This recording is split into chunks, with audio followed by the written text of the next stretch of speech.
John Herdman akan melakoni laga ketiganya menukangi timnas Indonesia setelah sebelumnya berhasil mencatatkan 1 kali kemenangan dan juga 1 kali kekalahan di 2 laga pertamanya usai ditunjuk sebagai pelatih dari timnas Indonesia. FIFA Matchday akan menjadi agenda selanjutnya dari John Herdman tanggal 5 Juni hari Jumat besok dan juga tanggal 9 Juni hari Selasa pekan depan di mana Indonesia akan menghadapi Oman dan juga akan menghadapi Mozambik. Pertandingannya bisa Anda saksikan secara eksklusif di SCTV, Indosiar dan juga di video. Liputan 6 Sport juga akan mengadakan live reaction seperti biasa. Kita akan ngasih kalian gambar eksklusif di GBK 1 jam sebelum pertandingan. Kita juga akan ada pitch side analysis sebelum nantinya akan ada live reaction yang dipandu dari studio di SCTV Tower. Tapi kalau misalkan untuk pertandingan melawan Oman sendiri, ini akan menjadi pertandingan yang cukup menarik. Berarti ini pertama kali John Herdman akan menghadapi tim dari Timur Tengah. Tentu ini menjadi modal yang berharga mengingat Indonesia sendiri tengah menghadapi persiapan untuk di Piala Asia di tahun 2027, kalau nggak salah di bulan Januari. Kalau kita lihat dari nama-nama ini dipanggil memang secara komposisi tidak banyak berubah, tapi ada sejumlah pemain tambahan yang dipanggil oleh John Herdman. Total ada 23 nama yang dipanggil. Ada beberapa nama yang menarik, diantaranya ada nama Matthew Baker, ini pemain dari U19 malah. Pemain muda, tim asuhan dari Coach Nova Arianto dipanggil timnas senior. Tentu ini menjadi pengalaman yang akan berharga untuk seorang Matthew Baker. Di usianya masih muda, dia bisa berlatih, bisa merasakan atmosfer bermain di timnas senior di Stadion Utama Gelora Bung Karno. Tentu ini bisa menjadi modal karena regenerasi ini tampak yang gue lihat sedang dilakukan oleh seorang Herdman. Memang Baker tidak akan bermain, mungkin tidak akan bermain atau mungkin belum menjadi pemain inti dalam 1-2 tahun ke depan, tapi ini akan menjadi fondasi dari timnas Indonesia di beberapa tahun ke depan, sehingga pengalaman dan juga jam terbang tersebut penting untuk bisa dirasakan oleh seorang Matthew Baker. Ada beberapa nama yang juga dipertanyakan pemanggilannya karena mengingat jam terbang yang minim yang didapatkan di klub. Setidaknya ada 3 nama. Satu adalah Muhammad Ferrari, back dari Bayangkara FC, lalu juga ada sayap dari Persib Bandung, Sadir Ramdhani, dan juga striker dari Persija Jakarta yaitu Mauro Zilstra yang dipanggil. Memang Ferrari sendiri kalau nggak salah di FIFA Matchday pertama ataupun di pertandingan debut dari Herdman sempat masuk berapa puluh nama sebelum akhirnya ketika disortir menjadi 23 nama akhirnya nama Ferrari dicoret. Tapi tentu tidak salah memberikan Ferrari kesempatan karena ini juga salah satu pemain muda yang menjadi tulang punggung di timnas U23 dalam beberapa tahun terakhir, sehingga secara pengalaman internasional tentu Ferrari punya modal tersebut. Dan ketika misalkan ada sejumlah pemain yang harus absen, tentu Ferrari juga harus dipersiapkan agar bisa siap tempur kapanpun, dimanapun ketika dibutuhkan oleh seorang John Herdman. Begitupun dengan Sadir Ramdhani yang terakhir kali dipanggil ketika Coach Sintayong masih menangani dari timnas Indonesia, isunya sempat dicoret karena ada masalah, tapi akhirnya Sadir Ramdhani bisa kembali masuk dalam timnas Indonesia dan semoga dengan usia yang lebih matang, pengalaman jam terbang juga yang lebih matang karena Sadir sendiri sebelum bergabung di Persib Bandung, membawa Persib Bandung juara, dia juga sempat bermain beberapa tahun di Liga Malaysia. Tentu pengalaman ini bisa menjadi modal untuk seorang Sadir Ramdhani berkontribusi di timnas Indonesia. Begitupun dengan Mauro Zilstra, ini juga pemain muda, striker, belum banyak mendapatkan kesempatan dan juga di Persija sendiri bukan pemain inti karena kemarin sempat mengalami cedera tapi diberikan kesempatan oleh Herdman karena memang ini waktunya untuk seorang John Herdman memberikan kesempatan bagi semua pemain yang berpotensi masuk dalam skema permainan yang disiapkan agar nantinya akan ada banyak pilihan dan pemain-pemain terbaik yang bisa dipilih untuk bisa melakoni laga di Piala Asia.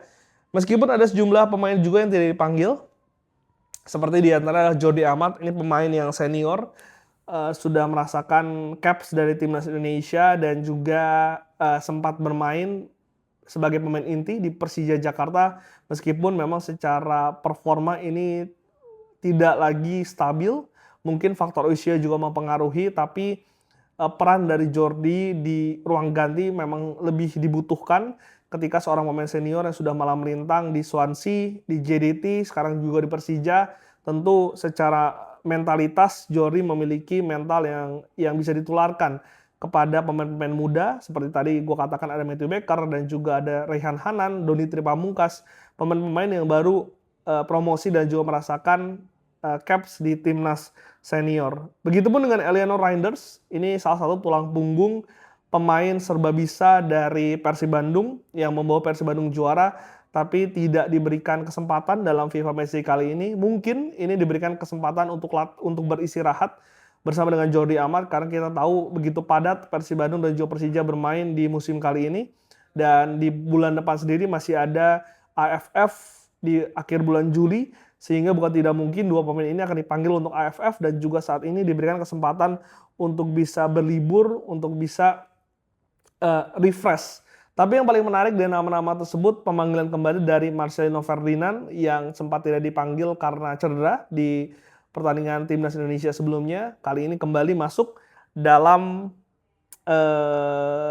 Garuda Calling. Tentu ini menjadi hal yang menarik untuk bisa diperhatikan bagaimana nantinya Marcelino, salah satu pemain terbakat di timnas Indonesia, diberikan kesempatan dalam skema baru yang disiapkan oleh seorang John Herdman dalam pertandingan melawan Oman maupun melawan Mozambik. Karena Marceng sendiri setelah kepindahannya ke Eropa belum begitu terdengar secara performanya di dalam lapangan, dan ini menarik untuk bisa kita lihat karena kita tahu dalam kualifikasi Piala Dunia 2026 Marceng menjadi salah satu pemain yang menonjol dan juga menjadi salah satu tumpuan dari timnas Indonesia baik itu di era STY maupun di era seorang Patrick Kluivert. Dengan ketidakhadiran seorang Jay Itzes dan juga Tom Hai, ini juga akan menjadi menarik untuk bisa diperhatikan bagaimana nanti skema ataupun siapa pemain yang akan memainkan peran dari Jay dan juga dari seorang Tom Hai. Untuk Jay Itzes sendiri, gue jujur nggak begitu khawatir dengan kedalaman squad yang dimiliki oleh timnas Indonesia di lini belakang.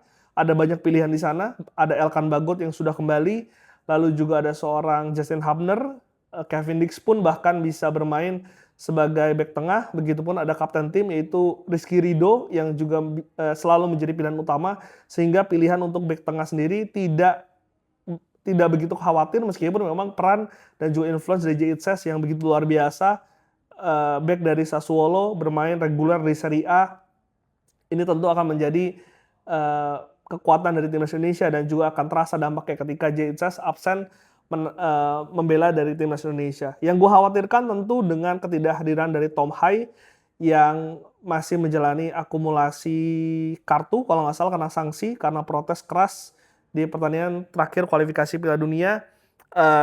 Siapa yang akan menggantikan seorang Tom Hai di lini tengah, karena kita tahu bagaimana Tom Hai dalam 2 tahun kebelakang menjadi motor, menjadi otak serangan dari timnas Indonesia, dan tentu secara atribusi pemain tidak ada pemain yang serupa dengan seorang Tom Hai, baik itu dari segi visi maupun dari cara dia mengontrol permainan di lini tengah. Ini yang tentu akan menjadi tantangan untuk seorang Herdman, tapi gua rasa sangat bagus ketika kondisi ini didapatkan di laga uji coba seperti ini, karena bukan tidak mungkin nantinya ketika Piala AFF ataupun pada saat turnamen Tom Hai-nya amit-amit cedera ataupun ketika dia mendapatkan akumulasi kartu, ketidakhadiran Tom Hai ini harus ada plan B, C, dan juga D agar konsistensi permainan dari timnas Indonesia ini tidak terganggu. Kalau untuk gua, seorang Martin Paes masih akan dipercaya di bawah Mister Gawang, meskipun gue pengen sebetulnya melihat seorang Nadio diberikan kesempatan karena Nadio tampil begitu luar biasa, kiper terbaik di Super League di musim kali ini. Sementara untuk part back di belakang, Kevin Dix di back sayap kanan, sementara duet di jantung pertahanan dari timnas Indonesia, Rizky Ridho sebagai kapten tim berduet bersama dengan Elkan Bagot dan juga Doni Tripamungkas yang bermain begitu baik dalam debutnya di 2 bulan lalu, ini layak untuk bisa masuk dalam starting 11. Joey Pelopesi tidak tergantikan, dan yang menggantikan Tom Hai menurut gue adalah seorang Ivar Jenner di tengah, karena ini pemain yang juga stylish, box to box, punya visi juga meskipun usianya masih muda. Sementara di depan ada seorang Marcelino Ferdinand yang gue harapkan bisa bermain sebagai second striker, berada di belakang seorang Ole Romani di ujung tombak, dan di kanan kiri gua menjagokan seorang Beckham Putra dan juga Ragnar Ormangun untuk bisa menjadi tumpuan dari pencetak gol Indonesia. Gimana kalau menurut kalian, siapa starting 11 yang layak untuk bisa diturunkan dalam pertandingan besok yang akan kick off pada pukul 20 waktu Indonesia bagian Barat? Kita tulis dan juga diskusi di kolom komentar.